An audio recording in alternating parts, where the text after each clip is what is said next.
The following reports were submitted by medical students, faculty, and hospital staff who experienced unexplainable phenomena at various medical institutions.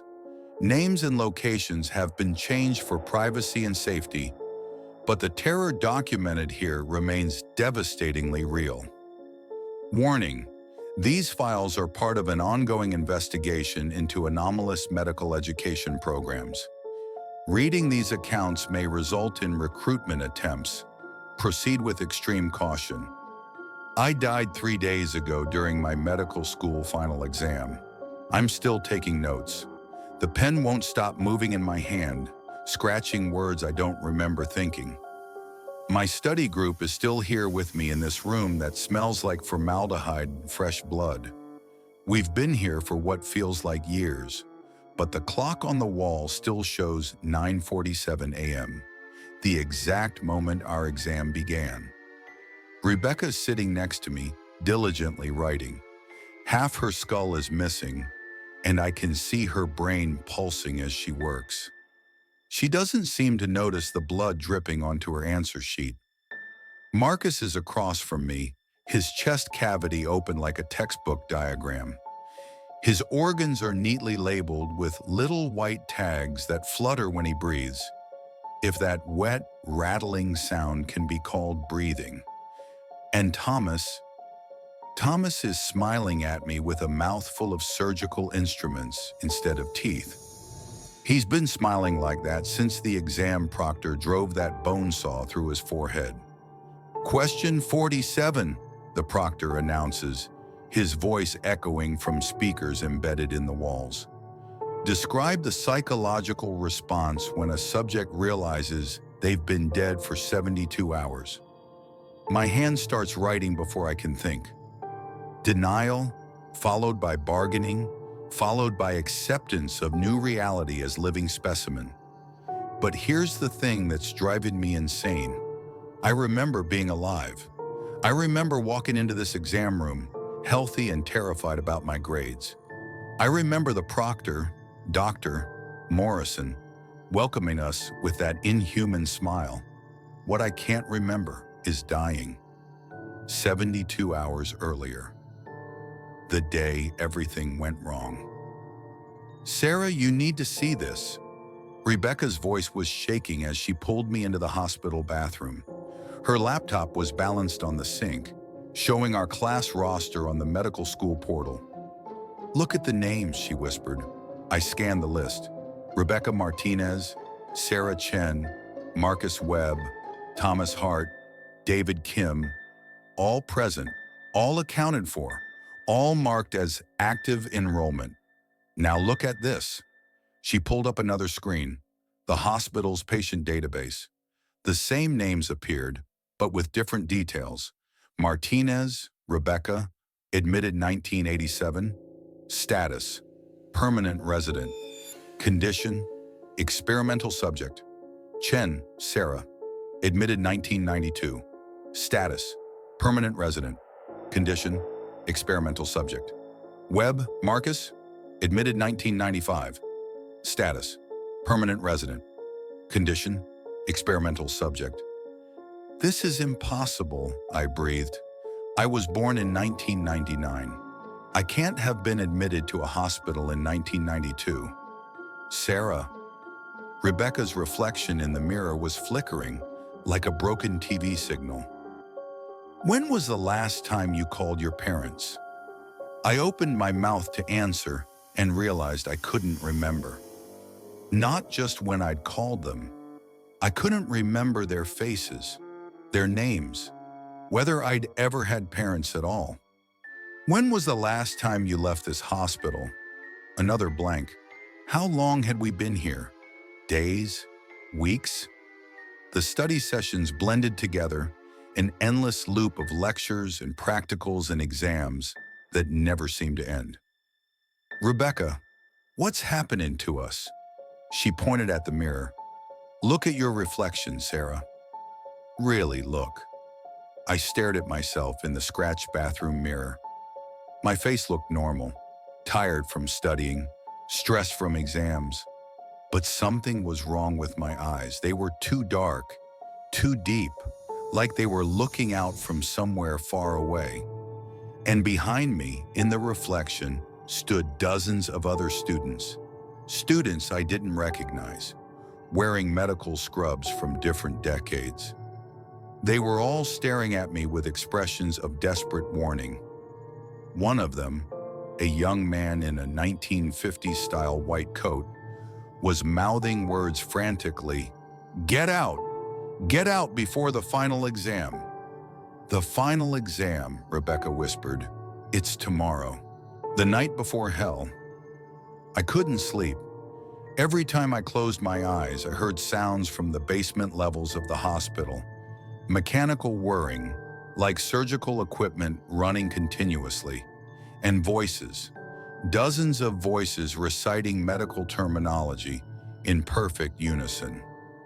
At 3 a.m., I gave up and went to the library. The old medical texts seemed different somehow, their pages yellow and brittle like they were ancient. When I opened Gray's Anatomy, the illustrations moved. The cadaver diagrams blinked at me, their drawn lips forming silent screams. "Studying late?" Dr. Morrison stood in the doorway, his shadow stretching impossibly long across the library floor. In the dim light, his skin looked waxy, artificial. "Just reviewing for tomorrow," I managed. "Ah, yes, the final exam. Very important, the final exam. It determines everything." His smile revealed teeth that were too sharp, too numerous. "Tell me, Miss Chen, what do you know about the history of this hospital?" "It was built in 1887, originally a psychiatric facility." "Partially correct. It was built as a research facility.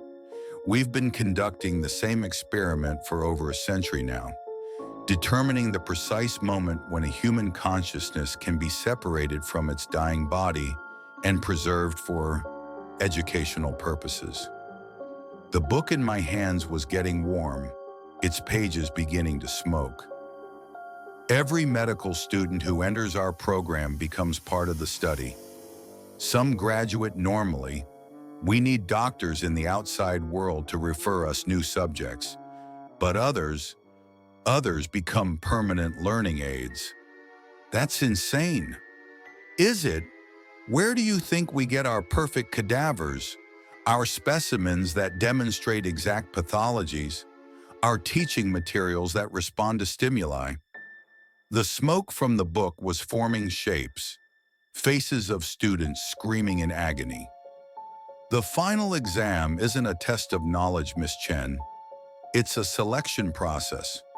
Pass and you join our alumni network. Fail."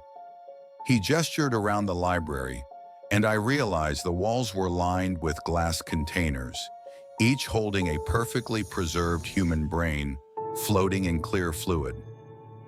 The brains maintain consciousness indefinitely.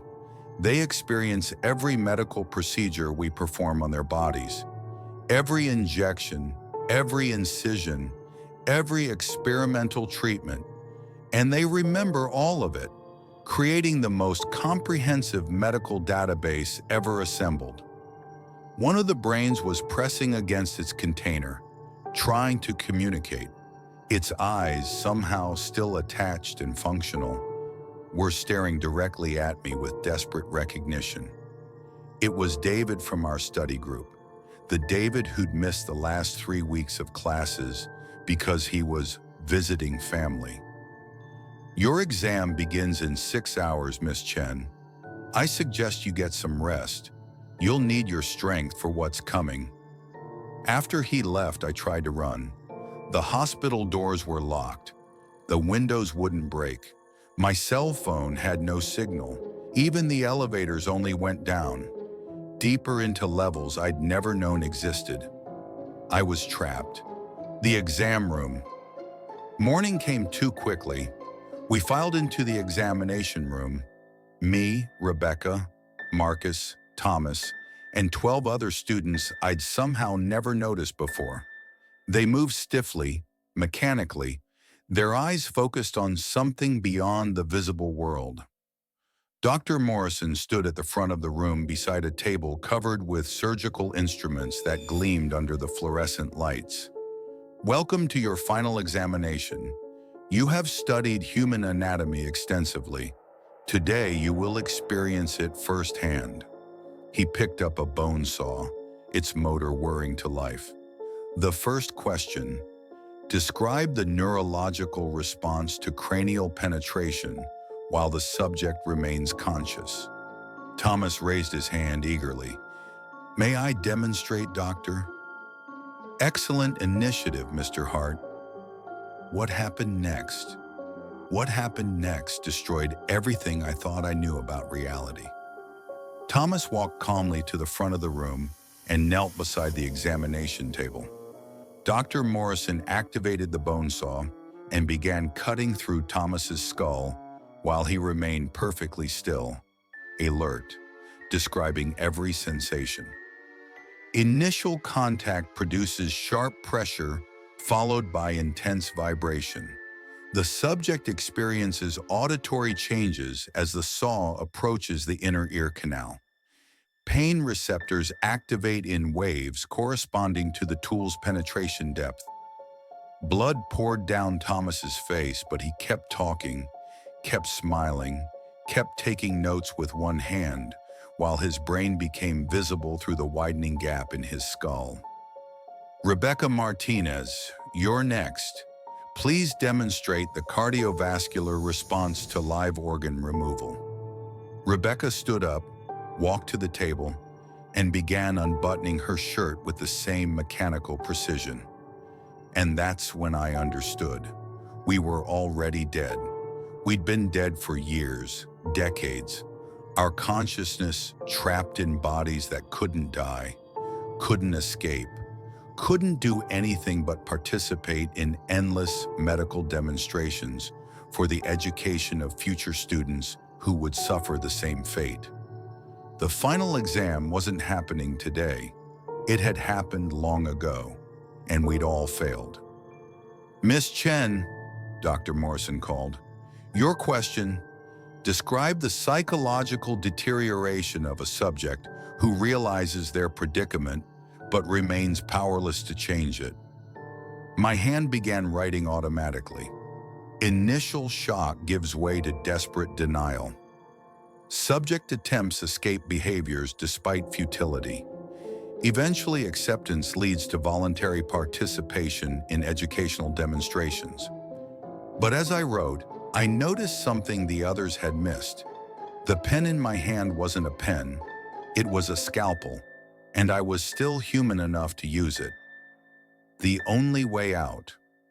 What I did next will haunt me forever, if I live long enough to be haunted. I drove the scalpel through Dr. Morrison's hand, pinning it to the examination table. His inhuman shriek filled the room as black fluid poured from the wound.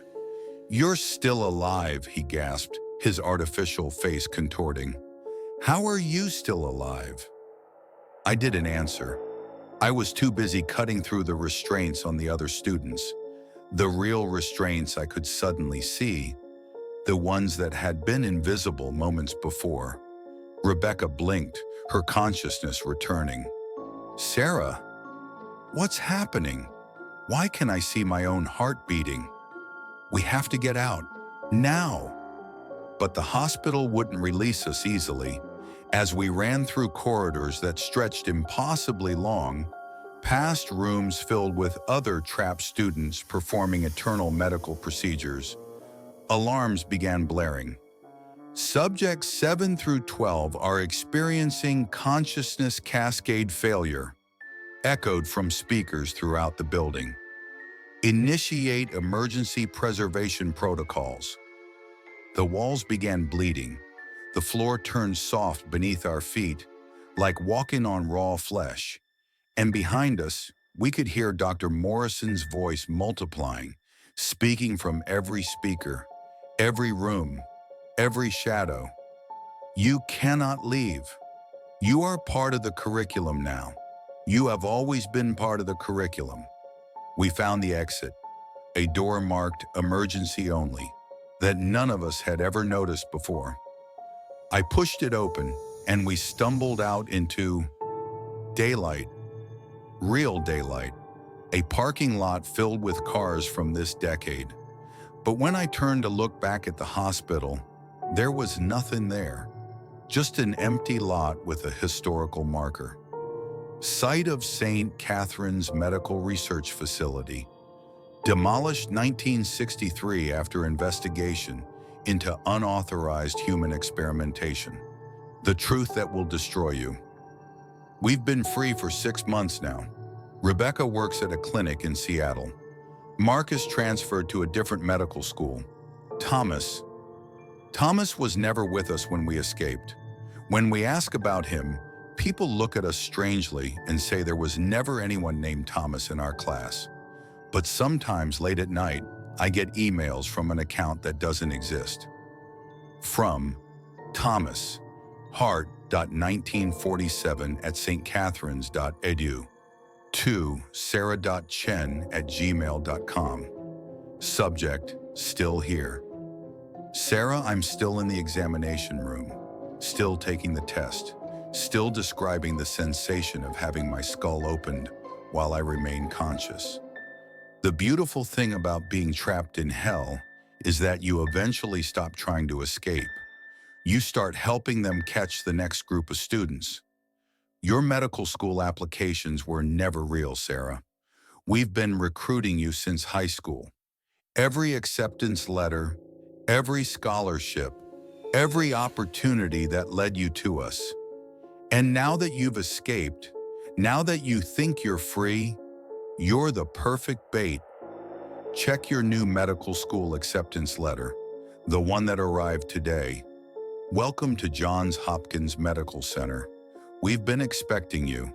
Forever yours, Thomas P.S. Look behind you. I'm writing this from my dorm room at Johns Hopkins. My new roommates seem nice. Rebecca, Marcus, and a new student named David, who looks exactly like the David whose brain I saw in that jar. They've been helping me study for our first exam. It's tomorrow morning, and I just realized I haven't seen my reflection in the bathroom mirror since I arrived. This story will continue in part 2, but only if you're brave enough to keep reading. Share if you dare, but remember, some knowledge is too dangerous to spread. The end.